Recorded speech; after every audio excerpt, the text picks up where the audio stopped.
proud before the Judiciary Committee that before he testified, he said to me, Madam Speaker, do you think that I can tell George's daughter that his name will be always remembered because you'll name the bill for him?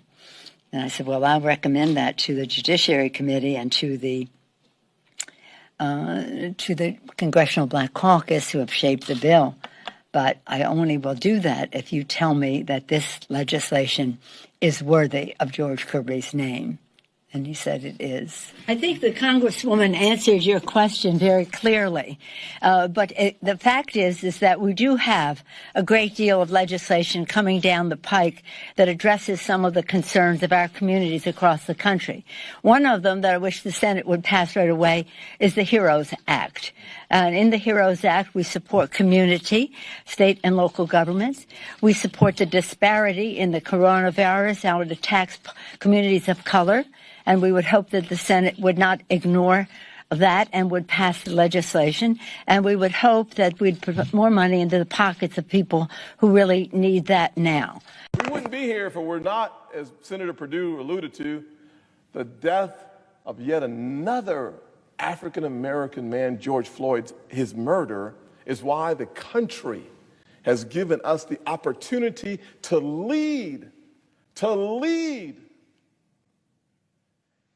And my friends on the other side just said no. Not no to the legislation. They just said no. You see, this process is not broken because of the legislation. This is a broken process beyond that one piece of legislation. It's one of the reasons why communities of color, young Americans of all colors, are losing faith in the institutions of authority and power in this nation, because we're playing small ball. We're playing for those in the insulated chambers. We're playing for presidential politics. That's small ball. Playing the big boys game is playing for the kids who can't represent themselves. And if you don't like what you see, change it. What, pray tell, is the problem? Well, I finally realized what the problem is, Mr. President. The actual problem is not what is being offered, it is who is offering it. It took me a long time to figure out the most obvious thing in the room.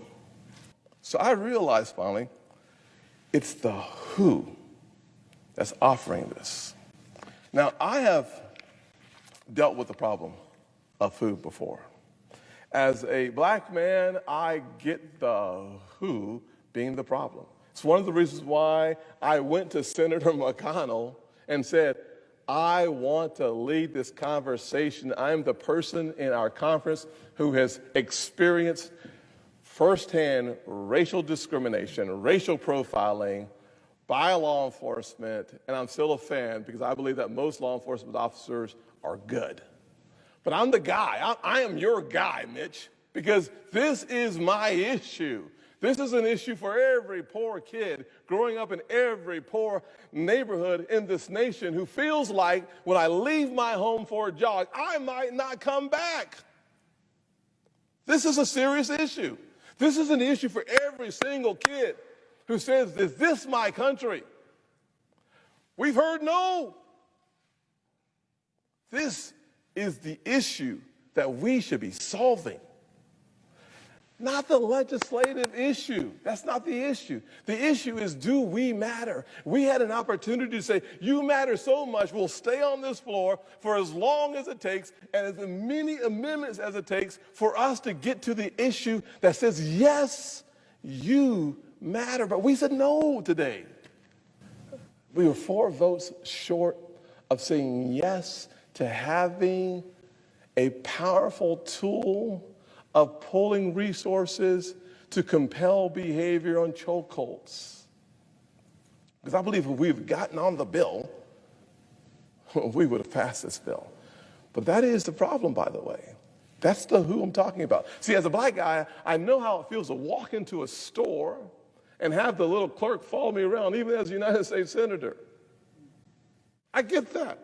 I've experienced that. I understand the traffic stops. I understand that when I'm walking down the street and some young lady clutches onto her purse, and my instinct is to get a little further away because I don't want any issues with anybody. I understand that. But what I missed in this issue is that the stereotyping of Republicans is just as toxic and poison to the outcomes of the most vulnerable communities in this nation. That's the issue.